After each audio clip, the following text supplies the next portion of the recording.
Today, Republicans failed to take back the Senate. Maricopa County still has hundreds of thousands of ballots left. Nothing to see here, guys. And Pfizer and Moderna are investigating vaccine-induced myocarditis.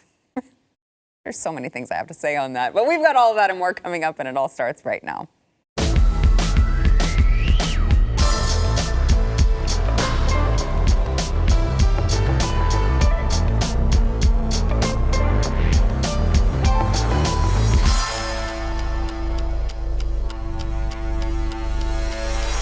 Welcome to the news and why it matters. I am Sarah Gonzalez, and I am joined today by Stu Burguiere, host of Stu Does America, which I know, you watch it on BlazeTV, but you should also be subscribed to it on YouTube.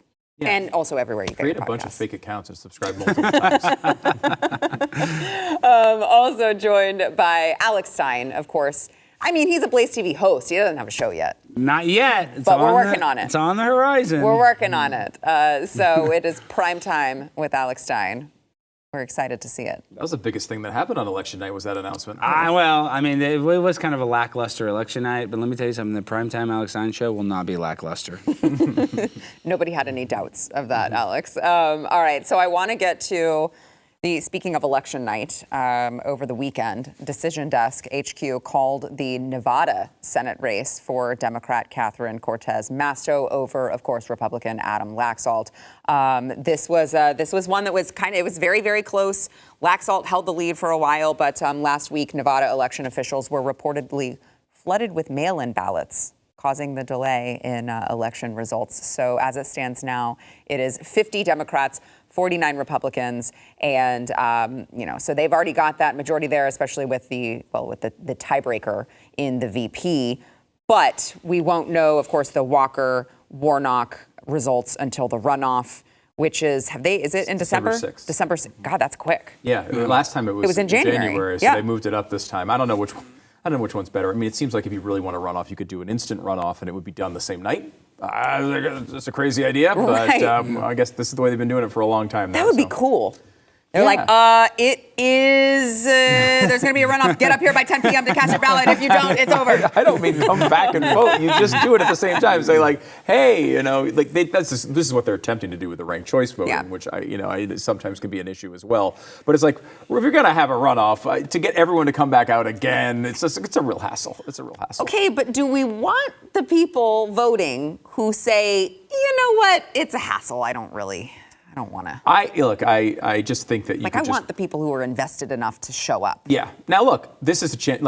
Runoff voting sometimes gets everyone who loses it hates it, right? That's basically how it works. I tend to like the systems that do that, just because I oftentimes can't stand the Republican and want to vote for a third-party candidate, but feel like I'm going to waste my vote. Right. Which is, I like that it helps that problem. But in this case, if we just had a normal election in Georgia, Walker would have lost, right? He was down by about a point. So at least he has a chance here. At least we're still alive in that seat. And while it's not going to be control, as you point out, it's already going to be 50-50 at the best. It is still a big seat. 51 for the Democrats lets them lose a mansion or a cinema in a key vote. And going forward, looking ahead, that vote, remember, it's 6 years. So you got 2 election cycles where that seat is going to be locked in for Herschel Walker if he's able to win it. And you can build on that for bigger majorities in these other elections. So it's still key. It's just not as big as we hoped it was. I can't wait for Herschel Walker to save our democracy. Thank you, Herschel.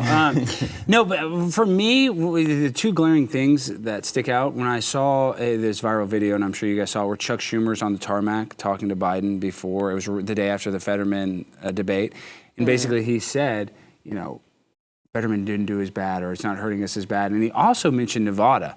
And at the time, people were saying red wave, Nevada, conservative. And then those ballots came in. Those thousands of ballots were Laxalt. Is that how I say it? I don't know how to. Laxalt, yeah. I mean, all of a sudden he loses when he had all the momentum. So it's always a very tinfoil hat conspiracy theorist. My antenna goes up in these hard races when these ballots come in late at night and it's such a small margin. I just wish in this country we had free and fair elections that we could trust. So I want to kind of spin off of that, because we've got the House results, 212 Republicans, 204 Democrats. And I don't know. I feel like it keeps going back and forth on what the projection is. But now, as of the time of this taping, according to the Daily Caller, Republicans are projected to win the House after gaining 7 seats.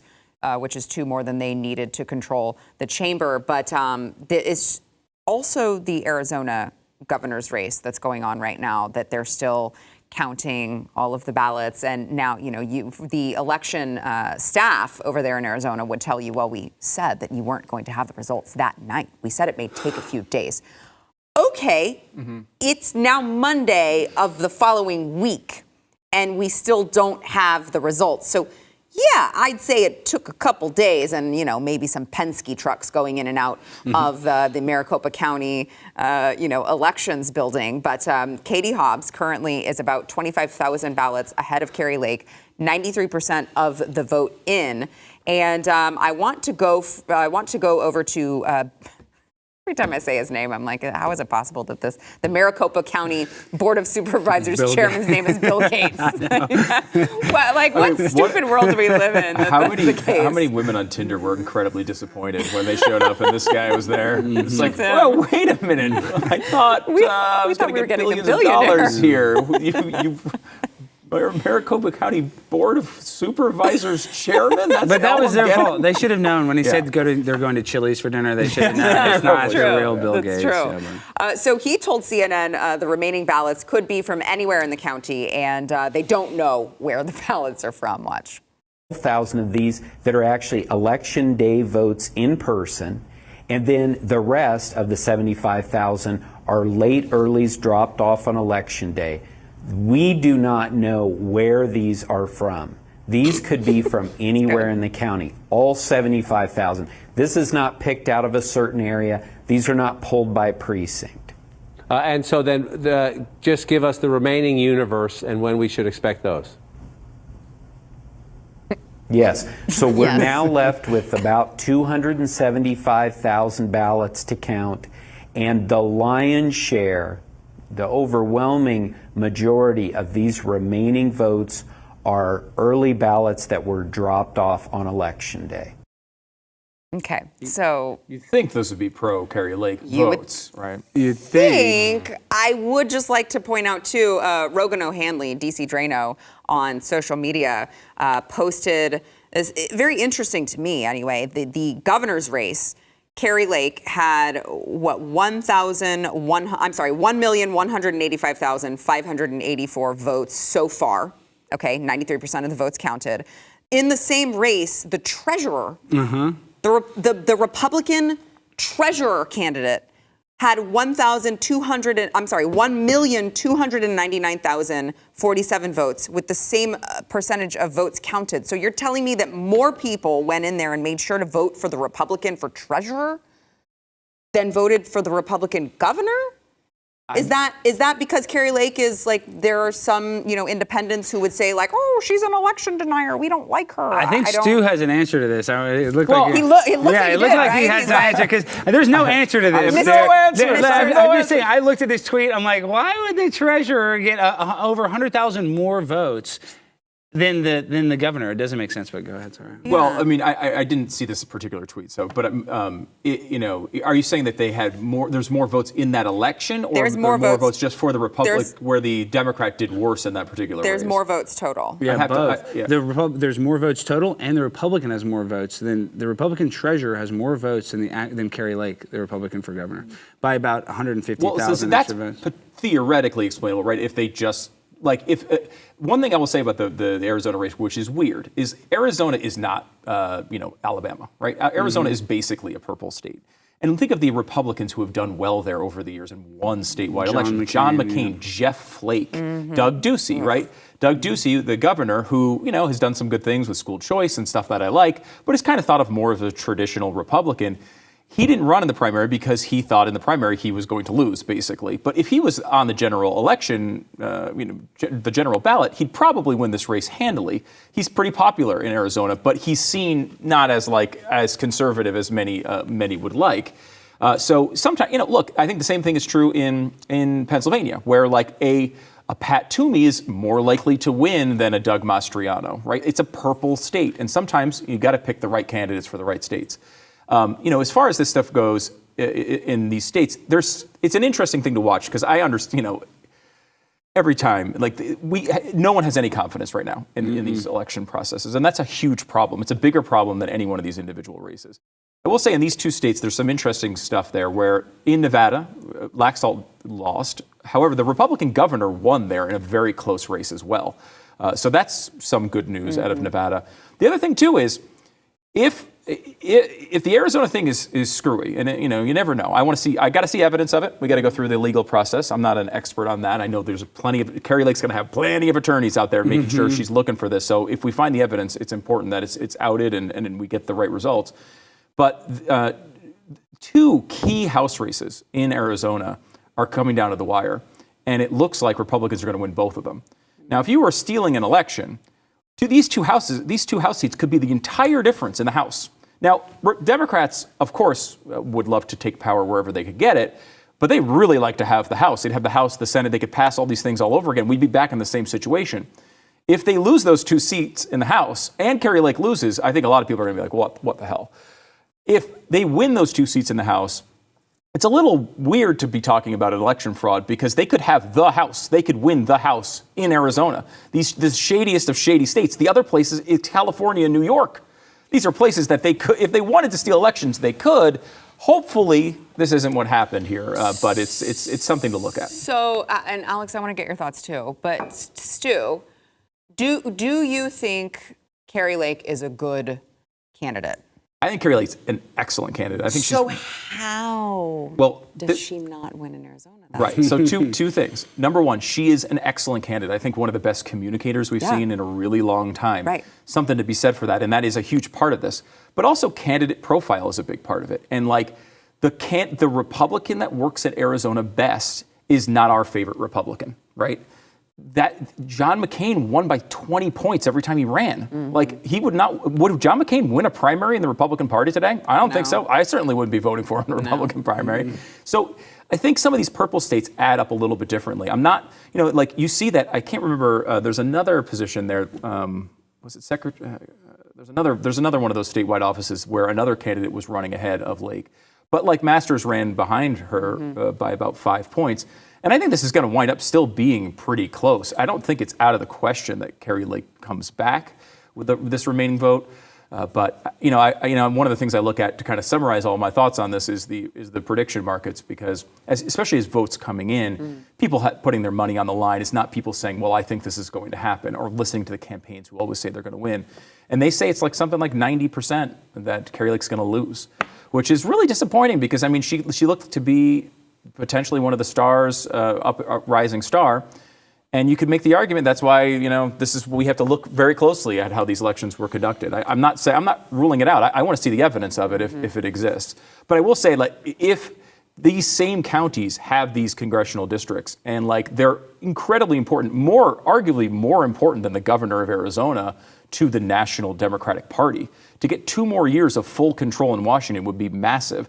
And it looks like Republican's going to pull out those 2. And if they do, I mean, at least it's something you have to think about when you're talking about whether the election was real or not. Well, Alex, thank God we have the Secretary of State over in Arizona to manage whether or not the election. Who's that? Who's the Secretary of State in Arizona? Who could that it's be? actually the Democrat candidate for governor. Oh, that's great. So it's good that we have someone who we know we can trust to make sure that there is integrity in that election. And I just want to make this, short point because I know Stu is, giving us a lot of facts. But Katie Hobbs, well, you guys talk about Kari Lake. Katie Hobbs, in her own campaign video, was talking about how she was driving Uber less than 2 years ago. So there's no better candidate than an ex-Uber driver to run a state like Arizona that has a drug and sex trafficking problem like we've never seen in recorded history. So, Katie Hobbs, I really hope you know how to use that turn signal because you need to turn this country in the right direction. Did you come up with that one on the fly? I did. Wow, that's impressive. She is an ex-Uber driver, so good for you. Yeah, I know. I get that. That's the joke. Thank you. But I just can't believe it. Why are Uber drivers winning races for governor of a huge state? I mean, be governor of a fake state like Rhode Island, but Arizona, like what? Our 4 listeners in Arizona or Rhode Island are very upset right now. I apologize. All right, we've got more to come, but first we want to thank our sponsor, ExpressVPN. So a lot of people, when you think of ExpressVPN and you realize that they are making sure that you're connecting securely to the internet. Anytime you connect, it's through this secure encrypted tunnel. And people will go, well, I don't need an encrypted thing. Like, I'm not looking up porn. I'm not doing anything illegal. I don't need anything. I don't need that type of privacy and protection. Yes, you do, because these companies are taking your information, they're stealing it from you, and then they're not only are they profiting on it, but they're also using it to manipulate your search results and, everything like that. And then they can just give it over to the government whenever the government wants. Please, please, please don't let that happen to you. ExpressVPN will keep you protected behind that encrypted tunnel so that they cannot steal your information. It's going to work on all different devices, your phone, your laptop, your tablet, even on your smart TV if you have one. And it's very quick. It doesn't lag. You press one button and you are protected. I have it on my phone. I use it on all of my devices. And you can get an extra 3 months of ExpressVPN for free over at expressvpn.com/Y. That is expressvpn.com/Y. Representative Alexandria Ocasio-Cortez told CNN's Chris Wallace that she felt that her life has actually been in danger due to political violence since she won her primary election back in 2018. Watch. I felt that my life has been in danger since the moment that I won my primary election in 2018. It became especially intensified when I was first brought into Congress in 2019. Does it mean as you walk down the street, as you go about your life, that this is something on your mind, that you are looking over your shoulder? Yeah. What does it mean? It means when I wake up in the morning, I hesitate to walk my dog. It means when I come home, I have to ask my fiance to come out to where my car is to walk me just from my car to my front door. Ooh. Maybe she should advocate for gun laws for women because it kind of makes it equal footing if you have a gun. I'm just saying, I don't worry when I walk to my car because I'm always carrying and I'll blow their freaking head off if they mess with me. Maybe she should advocate for women to be able to protect themselves. I don't know. I'm just saying. It's interesting because we're talking a whole lot about, she literally just gave a whole interview about her feelings. This was based on nothing, right? She said that she was worried she was going to get raped during January 6th, even though she wasn't even in the building. She was in another building. She's constantly saying she has all of these feelings and she's very worried that people are going to attack her. And I'm just wondering, at what point does she see a therapist for these feelings to be talked out? Because they are in no way, shape, or form rooted in reality. Yeah, why would you think that in 2018, from the moment she won her primary, right? She's extremely emotionally disturbed. Yes. Right? I mean, I think she was clearly in much, much more danger walking home from her bartending gig, right? Yes. Than she is, in Congress when, there's protection around her most of the time. This comes down to the fact that people like Alexandria Ocasio-Cortez, they all believe they're living in The Handmaid's Tale, right? Mm-hmm. Now, this is, literally a plot in The Handmaid's Tale, where, women can't go outside because they might get assaulted by passing men and blah, blah, blah, blah, blah. Like, look, we've all done this. Alex, I can't even imagine what your freaking feed looks like right now. The amount of death threats that pour into conservative media hosts, it's literally part of the job description to realize they're happening all the time. And look, you can freak out. You can protect yourself and exercise your Second Amendment rights, which is a very wise thing to do.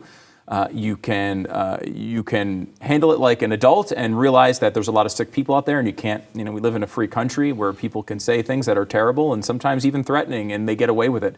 I know up until very recently, if you were to threaten a conservative host on Twitter, man, your chances of that post being up there till the end of time are really high. I've seen people good friends of mine who work in conservative media have had their, not only themselves threatened, but their spouse threatened, their children threatened. It's happened to me. It's happened to you. It's happened to way too many of us. I work with Glenn Beck, so believe me, I've seen pretty much every threat available to man. It's not that it's right. Certainly look, Alexandria Ocasio-Cortez is such a center of attention for whatever reason that sure, there are, I'm sure, a few crazy people out there that, wish to do her harm in some way. That's terrible. But that's also true for Ted Cruz. And it's also true for Marsha Blackburn. And it's also true for every conservative up there. She's just too insane to be able to put it into perspective. 99% of this stuff isn't real.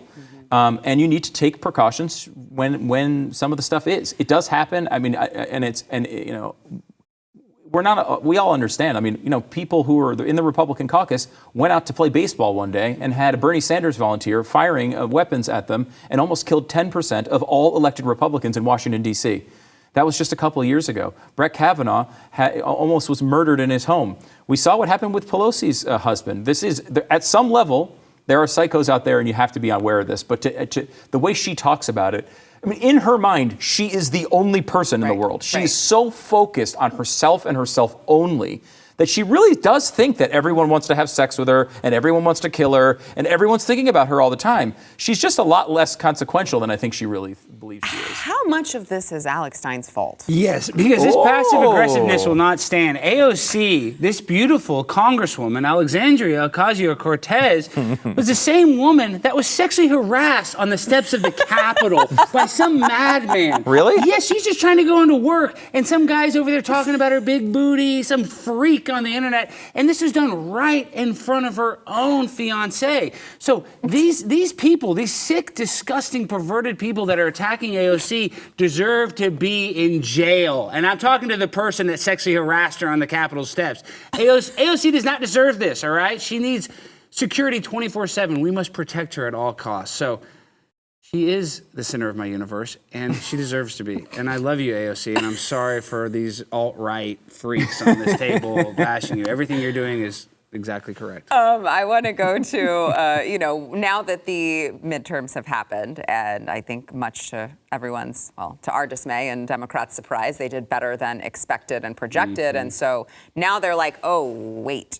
I guess we're running Biden again? I don't know, because these used to be the questions that Democrats would get and try to sidestep them and not answer them. And now, Nancy Pelosi's out there telling ABC News that Biden should run again because he's been a great president to our country. He's accomplished so much. Watch. You think President Biden should run again? Yes, I do. I mean, President Biden has been a great president for our country. He has accomplished so much. 10 million jobs, over 10 million jobs under his leadership, working with the private sector, of course. He has just done so many things that are so great. Name them. We need a lot more show to tell it, but he's put money in people's pockets, vaccines in their arms, children back to school, people back to work, for starters. Did you guys hear that clink? Yes, there was definitely a vodka glass that got clinked there. Right? Legitimately. Yeah. That was I thought that was on our set. No, that was on hers. That was on hers. The ring hits the glass. Hits the glass. Yeah. What do you got over there, Nancy? What do you got? What clear beverage is that? It's not water. Well, you'd have to be drunk to think that Biden has accomplished so much. You would have to be drunk. And if you want to take a more positive view of what happened the other day, there is a view that you could take, which is, if there's a red wave, if there's a red tsunami, right, Republicans still can't do anything, right? They're not going to be able to pass any laws. They can block Biden, but we can block most of the stuff that Biden's doing with the House anyway, if you just get the House. You would, I think, if things go poorly, which every 2 alerts on my phone from news agencies are, Amazon's laying off 14,000 people. It does seem to be like we're heading towards some real economic trouble here. And Republicans would get the blame if they were coming off a red wave. There's an argument to be made here that, look, this isn't what we wanted as conservatives, but perhaps this winds up working out a little bit better in 2024. Look, I think the results of Tuesday night make it more likely Joe Biden is the one they run. If this was a disaster, they probably would tell Joe, hey, you got to go home. Time to go to sleepy sleep. Go hang with Hunter with some strippers or whatever. I don't think, that's less likely to happen now. And if Biden decides to run at 81 years old, there's a bit on Saturday Night Live this weekend, I don't know if you guys saw it, where it was a horror movie trailer where they were terrified that Joe Biden had to be the nominee. And then they looked at all the other options and realized they're even worse, which might be true. But I think the possibility of somebody else rising up and being better than Joe Biden isn't exactly hard to imagine. I mean, he's terrible.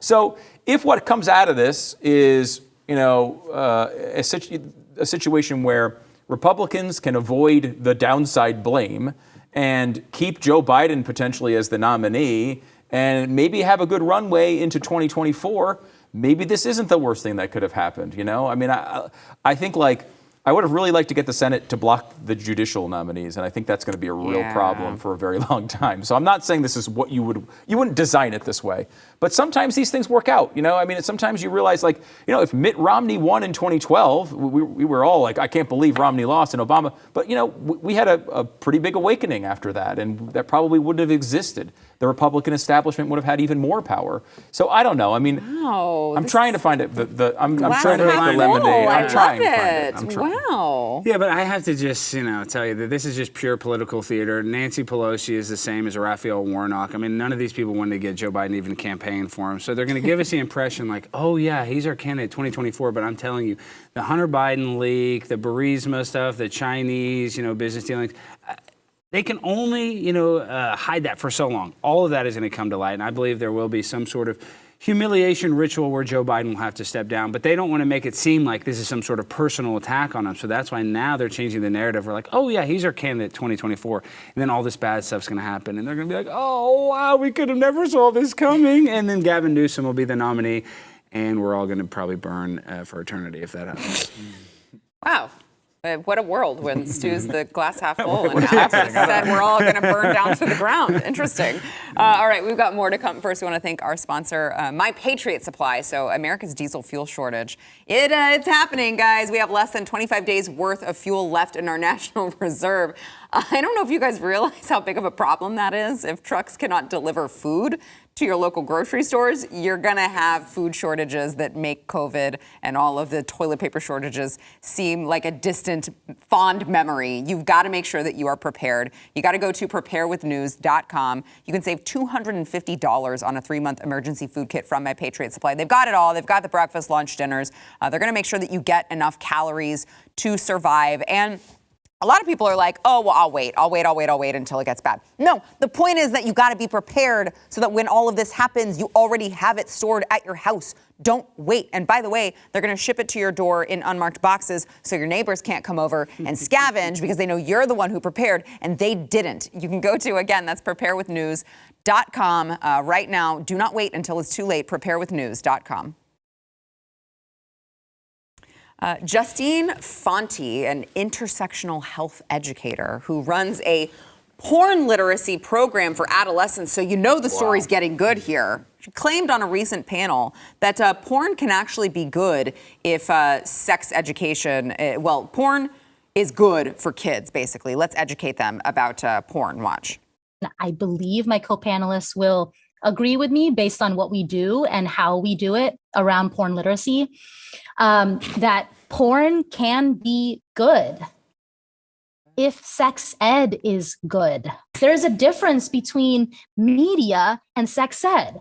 Porn is not sex ed. Sex ed can include topics around a variety of things like music and around film and around commercials and how gender stereotypes are perpetuated. But these two things are not synonymous. And when, you know, people are just saying we need to just ban porn and it's always bad and it leads to addiction, these are very big generalized statements that people are making. It's about managing. It's about understanding and being literate. It's about being more aware of the beautiful ways that porn was invented to be this fantastical, wildly unrealistic tool we can use to explore our emotions and our bodies in ways that aren't represented in mainstream media.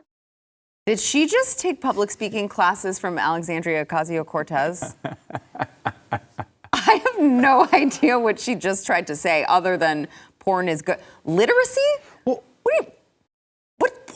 how can you be literate? You know what? I don't want to know. Never mind. I don't want to know. For me watching this, and I can be totally off, but I think the point she was trying to make, and I'm totally grasping for straws. You go into a museum, like, you know, the early painters always paint like naked women, right? You know, I guess there's like something artistic about that. Like, I guess that's part of culture or something. So I'm just guessing that she's trying to like extrapolate that into how porn should be a part of our culture now to teach kids about sex. I think that's her point. Well, let me give you a couple high points of one of her previous classes. So she had been teaching classes on porn literacy. Again, but wait, porn literacy, like literacy means learning how to read or write. So that's what I'm saying. It doesn't make sense. That's why I said literate. What do you mean literate? How would you like for these kids to be literate in porn? Right? That's where your head's going. Right? Okay. Hold on. She resigned from her post at Columbia Grammar and Preparatory School, by the way, which cost $47,000 to get into. She had been teaching these classes on porn literacy to juniors. The class included lessons on how porn takes care of, quote, 3 big male vulnerabilities, end quote, statistics on the orgasm gap. Let's see. It also included a list of the most searched pornographic terms of 2019, including make sure they're... Probably children. I should have given you this warning 5 minutes ago. Don't let children in the room for this this one. These terms, including cream pie, anal, gangbang, stepmom, and more. And one of the genres was like incest themed, consensual or vanilla, barely legal, and kink and BDSM. So I suppose consensual's lumped in with vanilla? Like this is a boring thing where they agree to it. Yeah. Oh, jeez, all consensual. Same people who formed the Me Too movement. So weird. And what level of schooling? Juniors in high school? Yes. I mean, first of all, there's no legitimate reason to have a porn class, but to be doing it at a high school level, it's fascinating. The biggest thing I take away from this is that the English language doesn't mean anything anymore. Like porn literacy is fantastical. Right. It's just like you just say words like in this jumbled mess, and then just assume everyone's going to go, oh, well, she's enthusiastic about that. Yeah, I agree. Well, you're an idiot if you agree, and that idiot still means something, I think, in this country. Yeah. So that's literate, porn literate. That's what it means, Alex. It's the most disgusting thing in the world. But where are they teaching that, and how do we enroll? You got to go back to high school, unfortunately, Alex. Well, Billy Madison, that was always a good movie. I don't mind going back for one class. I mean, no, but seriously, on a serious note, this is like, we always talk about the sexualization of children and stuff. This is so weird. It doesn't even make sense that people like this are actually being serious. Porn, for whatever it is, it's like disgusting. It's two people, not making love, having sex. There's nothing like literacy or literate or, good about it. So you don't see the literacy value in cream pie? No, I don't. Really? And as a person that's an expert in it, you would think I would be able to find that, but no. You can't find, I'm just saying, there's nothing redeeming. And in my mind, I want to be sick. I want to be like, maybe you show the guys a Playboy magazine, or maybe you show a girl a Playgirl magazine. I'm just trying to think, like, what would the classroom be like? But if you're going to go there and show children hardcore porn, that should be a crime, and these teachers should be in jail. I just think Alex is trying to get me fired. No, I'm just trying to think of an application of how you teach kids about porn. I mean, it just doesn't even make sense. Okay, so as we're going through the left attempting to just completely ruin children, all of your children, really, I want to go through an Associated Press article. This is a weird article from the Associated Press that details accounts of trans-identified individuals in Singapore who are not able to change their gender markers on their IDs and legal documents without undergoing the torture of sex change surgeries, they say. So remember, sex changes young, good. Sex changes adulthood, where you can consent, bad, is apparently what is happening right now. So, by the way, a portion of this actual article reads, across the world, scores of countries still require transgender people to submit to such surgeries before their genders are legally recognized, a practice international human rights bodies have condemned as torture. Interesting, because we're having that same battle in the United States, and we are told that it is gender-affirming care to go ahead and allow young children who are not ready to make those sort of life-changing, life-altering decisions to do things like, make sure that they don't go through puberty, to have double mastectomies, to do all of these things. But now we're told it's torture if you do it when you're an adult and can consent, I guess. Which is peculiar, because I would just also like to throw in a completely unrelated story about a 10-year-old boy who walked into a nurse's office in New York over at his school and asked for some Vaseline because he got a new tattoo with his mother's permission. And do you know what what happened to that mother? She was arrested. Yes, she was arrested. So you can get arrested in this country for, which, by the way, I agree with. You can get arrested in this country for allowing your 10-year-old to get a tattoo, but you can be celebrated if you allow your young teen to go in and get their breast chopped off. Great. Incredible. Great work, America. I do think that there's pushback on this. I think it's at some level it's changing a little bit. And it can't just be us, right? It can't just be people at the Blaze saying, hey, this is really bad. But it's got to be wider than that. So let me give you this story. This is from the New York Times today. And if I were to tell you, I got a transitioning story, a story about transitioning, written by the New York Times, authored by their star Me Too reporter, the one who broke the story on Harvey Weinstein. Okay. You'd probably think, oh, God, this is going to be, liberal. Listen to this. Yeah. They paused puberty, but is there a cost? Puberty blockers can ease transgender youth's anguish and buy time to weigh options, but concerns are growing about long-term physical effects and other consequences. And it's all young kids, took puberty blockers 9, 10, 11, 12 years old, and now are having tons of issues later on in life. The fact that the New York freaking Times is writing that story, I think is a real positive. I hope that this is going to become more mainstream. Because I think everybody knows it's true. And there's a certain part of our society that will get, because of the vibes out there, everyone's saying it's gender affirming care. You repeat that enough times, there's a certain part of our population that's going to say, yeah, it's gender affirming care. Abortion is health care. They'll just go along with this crap after a while. We do need mainstream sources that people on the left trust to be able to point this stuff out and show all the negative effects, because they exist and they're very prominent. And I think as more of these kids in this era who've gone through this grow up to adults, there's going to be a lot of big lawsuits flying around, and that might be the only thing that stops this. And there already is. You have Chloe Cole, who's a detransitioner, who's suing. We spoke to her last week. And you had her on the program. But this is the problem, and this is the glaring problem, in my opinion, is that there's a very small, it's 0.0001% of children that are born intersexed or with some sort of, both genders, hermaphrodite. And so that's why they have these applications. That's why they have puberty blockers. That's why they have even gender reassignment therapy for a young person, because of the very small amount of people that are born intersex. So in that circumstance, it would be better to get the child on hormone blockers or do the surgery at such a young age so they don't even know what their gender is. So they just grow up in their gender. They're taking that application and now putting it to 6 and 7-year-olds that have already matured a little bit. So it doesn't work. It's like, it's totally rigged, and I think it's just Captain Obvious when New York Times says to be like, maybe it's not good to give 9-year-olds, hormone therapy, and then they're stuck with a 9-year-old penis the rest of their life. Or maybe it's not good for an 11-year-old girl to cut off her breast, and these are just obvious things. Yeah. Where they took a thing, which was a serious medical application, and they realized, oh my gosh, these procedures are going to have 1 million visits, and this is another way for us to make money. So it's been corrupted by some sort of like satanic, evil corporation trying to make money off the lives of young children. And that could be a conspiracy, but like I said, there was an application for all this stuff, and now it's being misused on young children. By the medical industrial complex. All right, we got to take a quick break. We'll be right back.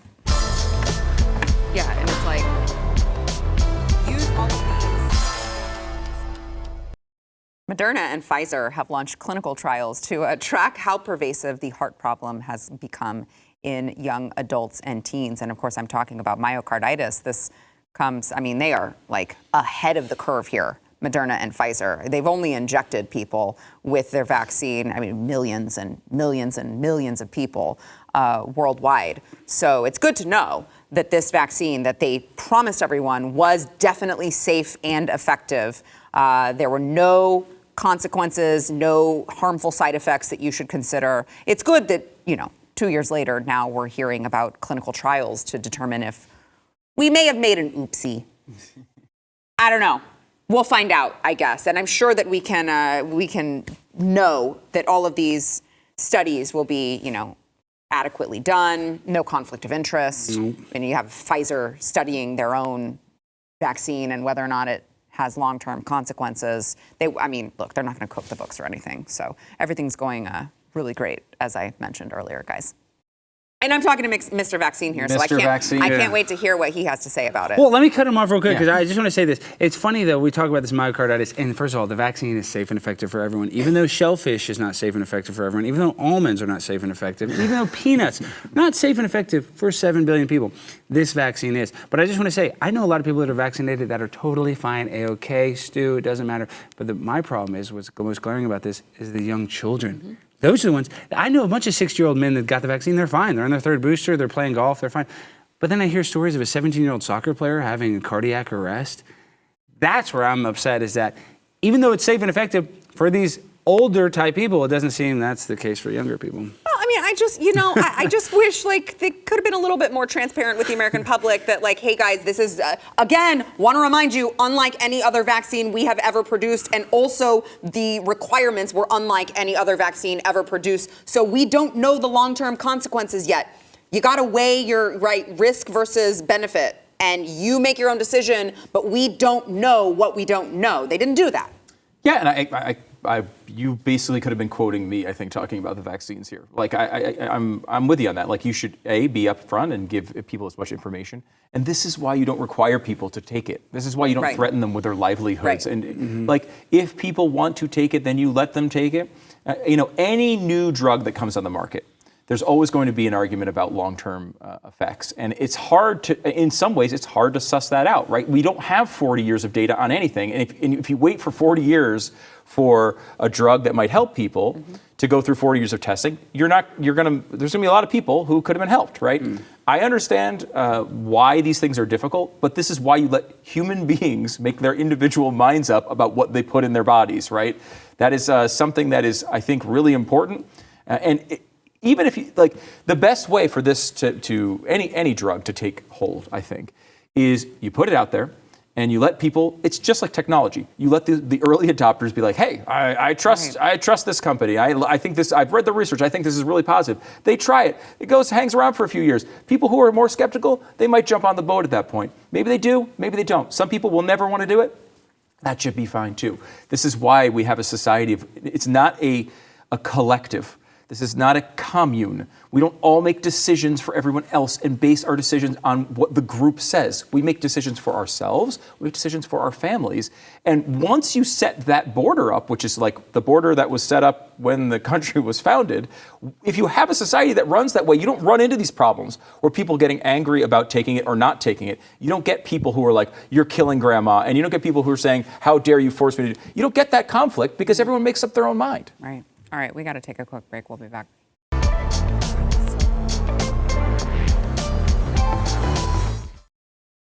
A new study from ZipRecruiter shows that journalism is the most regretted college major. 87% indicated they would choose another major if they could. The next 7 most regretted majors were communications at 64%, education at 61%, marketing, management, and research at 60%, medical clinical assisting 58%, political science and government at 56%, and then biology and English language. Wait, read those top 4 again. It is journalism, communications, education, marketing. That's like our jobs. You combine those 4 things, that is exactly what we do for a living, and it's the biggest waste in America. It sucks. It really sucks. It's what. Well, Alex doesn't drink, but he should. Well, no, but I really you have should to be in this industry. Yeah, well, but it's funny though. You talk about the communications, which Primetime 99 from LSU, one of the most esteemed colleges in the world. Not really. It's actually a white trash college. But I don't know if we can say that. My point is, everybody that goes into communications, they want to be the Glenn Beck until it's time to put on the camera and press record. It's not that easy. Right. So I guess my point is, a lot of people have these big dreams. Oh, I'm going to get into college. I'm going to study this. Really what it comes down to, if you want it, go get it. You don't need some college degree. You don't need any of this, bull crap. You can basically learn anything on YouTube. So if you want it, go get it. Don't let some college teacher tell you. Yeah, I definitely did not go to school for journalism. And here I am, giving you the news every day. If I can do it, you can too. All right, gentlemen, Burguiere, Alex Stein, thank you guys. And we'll see you tomorrow.